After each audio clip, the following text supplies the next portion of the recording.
جب نبی صلی اللہ علیہ وآلہ وسلم نے حضرت عثمان کو اپنی سفارت اور رسالت کے منصب عظیم و جلیل پر فائز فرما کر مکے بھیجا تو اس وقت حضرت عثمان رضی اللہ تعالیٰ عنہ نے محبت نبی اور عشق رسول کا جو بے نظیر اور بے مثال مظاہرہ فرمایا وہ یہ تھا کہ جب مکے تشریف لے گئے صحابہ رضی اللہ تعالیٰ عنہ کو رشک ہوا کہ عثمان تو مزے سے کعبے کا طواف کر رہے ہوں گے۔ نبی صلی اللہ علیہ وآلہ وسلم نے فرمایا مجھے امید نہیں کہ وہ میرے بغیر طواف کریں گے۔ حضرت عثمان رضی اللہ تعالیٰ عنہ ابو سفیان وغیرہ مکے کے سرداروں سے ملتے رہے اور نبی صلی اللہ علیہ وسلم کا پیغام پہنچاتے رہے۔ جب واپس ہونے لگے تو قریش نے خود درخواست کی کہ تم مکے آئے ہو طواف کرتے جاؤ۔ انہوں نے جواب دیا یہ مجھ سے نہیں ہو سکتا کہ حسن تو روکے گئے ہوں اور میں طواف کر دوں۔ قریش کو اس جواب پر غصہ آ گیا جس کی وجہ سے انہوں نے حضرت عثمان کو روک لیا۔ حسن کے بغیر میں طواف کر لوں یہ مجھ سے نہیں ہو سکتا۔ کتنے روح پرور اور ایمان افروز الفاظ ہیں۔ عشق رسول میں پختگی اور محبت نبی صلی اللہ علیہ وسلم کی وارفتگی کا اس سے بہتر مظاہرہ چشم فلک نے کہیں دیکھا ہی نہیں۔ بہت مشکل ہے دیکھا ہو، بلکہ بہت ہی مشکل ہے۔ حضرت عثمان قید تو ہو جاتے ہیں مگر اکیلے طواف نہیں کرتے۔ حضرت عبد الرحمن بن خباب رضی اللہ تعالیٰ عنہ کی روایت ہے کہ نبی صلی اللہ علیہ وسلم کی خدمت میں ایسے وقت حاضر ہوا جبکہ آپ منبر پر تشریف فرما تھے اور جیش اسرا غزوہ تبوک کے لیے مدد کے لیے لوگوں کو ترغیب دے رہے تھے۔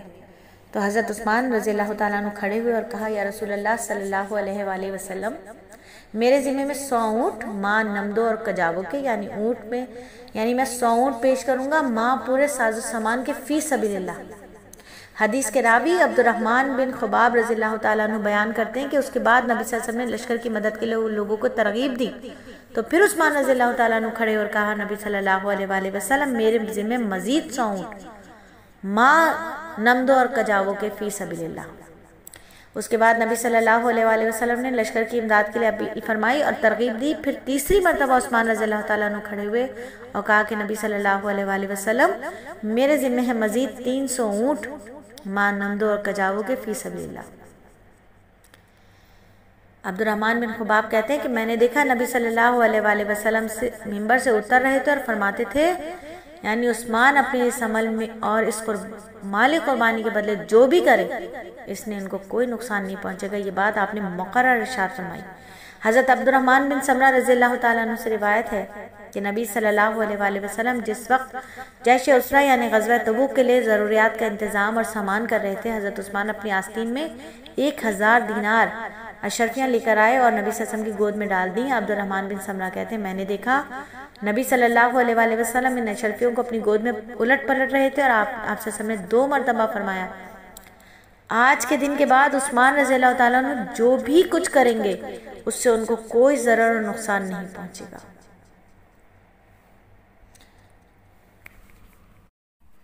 حضرت عائشہ رضی اللہ تعالیٰ عنہ سے روایت ہے فرماتی ہیں میرے والد حضرت ابو بکر صدیق نے کسی ضرورت سے حسن کے پاس آنے کی اجازت چاہی اور ایسے حال میں کہ آپ صلی اللہ علیہ وآلہ وسلم میرے بستر میں میری اوڑھنی چادر اوڑھے لیٹے تھے۔ آپ صلی اللہ علیہ وسلم نے ان کو اندر آنے کی اجازت دلوا دی اور آپ صلی اللہ علیہ وسلم جس طرح لیٹے ہوئے تھے اسی طرح لیٹے رہے۔ ابو بکر صدیق رضی اللہ تعالیٰ عنہ آئے اور جو ضروری بات ان کو کرنا تھی وہ کر کے چلے گئے۔ پھر حضرت عمر رضی اللہ تعالیٰ عنہ کسی ضرورت سے آئے، اندر آنے کی اجازت چاہیے، ان کو بھی آپ صلی اللہ علیہ وسلم نے اجازت دلوا دی، وہ آئے اور آپ اسی حالت میں رہے یعنی جس طرح میرے بستر میں میری چادر اوڑھے لیٹے تھے اسی طرح لیٹے رہے۔ پھر وہ بھی اپنی ضرورت پوری کر کے چلے گئے۔ حضرت عثمان رضی اللہ تعالیٰ عنہ نے اندر آنے کی اجازت چاہی تو آپ صلی اللہ علیہ وسلم سنبھل کر بیٹھ گئے اور اپنے کپڑوں کو اچھی طرح درست فرما لیا اور مجھ سے فرمایا تم بھی اپنے کپڑے چادر وغیرہ پوری طرح اوڑھ لو۔ اس کے بعد آپ صلی اللہ علیہ وآلہ وسلم نے ان کو آنے کی اجازت دلوا دی، وہ آپ کے پاس آ گئے اور جو ضروری بات کرنے آئے تھے آئے کر کے چلے گئے۔ اما عائشہ رضی اللہ تعالیٰ عنہ بیان کرتی ہیں حضرت عثمان رضی اللہ تعالیٰ عنہ کے جانے کے بعد میں نے عرض کیا یا رسول اللہ صلی اللہ علیہ وآلہ وسلم میں نے نہیں دیکھا کہ آپ صلی اللہ علیہ وآلہ وسلم نے جیسا اہتمام حضرت عثمان رضی اللہ تعالیٰ عنہ کے لیے کیا ویسا اہتمام ابو بکر و عمر کے لیے کیا ہو۔ آپ صلی اللہ علیہ وآلہ وسلم نے فرمایا عثمان ایسے آدمی ہیں کہ ان پر فطری طور پر فطرت حیا کا غلبہ ہے۔ مجھے اس کا اندیشہ ہوا کہ اگر میں نے ان کو ایسی حالت میں بلا لیا جس میں تھا کہ تمہاری چادر اوڑھے لیٹا ہوا تھا تو وہ فرط حیا کی وجہ سے جلدی واپس چلے جائیں اور وہ ضروری بات نہ کر سکیں جس کے لیے وہ آئے تھے، اس لیے میں نے ان کے لیے وہ اہتمام کیا جو تم نے دیکھا۔ صحیح مسلم کی روایت ہے۔ بیوی کے ساتھ ہجرت کرنے کا بڑا شرف حضرت انس رضی اللہ تعالیٰ عنہ سے روایت ہے مسلمانوں میں سے جس شخص نے سب سے پہلے حبشہ کی طرف ہجرت کی وہ عثمان بن عفان تھے۔ وہ اپنی اہلیہ محترمہ رسول اللہ صلی اللہ اللہ علیہ وآلہ وسلم کی صاحبزادی حضرت رقیہ رضی اللہ تعالیٰ عنہ کو ساتھ لے کر حبشہ کے لیے روانہ ہو گئے۔ پھر طویل مدت تک نبی صلی اللہ علیہ وآلہ وسلم ان دونوں کے بارے میں کوئی خبر نہ ملی تو آپ باہر تشریف لے جاتے اور خبر معلوم ہونے کا انتظار فرماتے۔ کہیں سے خبر حاصل ہونے کی کوشش فرماتے تو قبیلہ قریش کی ایک خاتون ملک حبشہ سے مکہ آئی تو آپ صلی اللہ علیہ وسلم نے ان سے ان کے بارے میں دریافت کیا۔ اس نے کہا اے ابو القاسم، میں نے ان دونوں کو دیکھا ہے۔ آپ نے دریافت فرمایا تم نے ان دونوں کو کس حال میں دیکھا؟ خاتون نے کہا میں نے عثمان کو دیکھا۔ انہوں نے کہا آپ صلی اللہ علیہ وسلم کی صاحبزادی رقیہ کو آہستہ چلنے والے ایک حمار پر سوار کر دیا تھا اور خود پیدل چل رہے تھے تو نبی صلی اللہ علیہ وآلہ وسلم نے فرمایا اے اللہ ان دونوں کے ساتھ رہے اور ان کی حفاظت فرمائے۔ اس کے بعد آپ نے فرمایا اللہ کے پیغمبر لوط کے بعد عثمان پہلے شخص ہیں جنہوں نے اپنی بیوی کو اپنے ساتھ لے کر اللہ کی طرف ہجرت کی ہے۔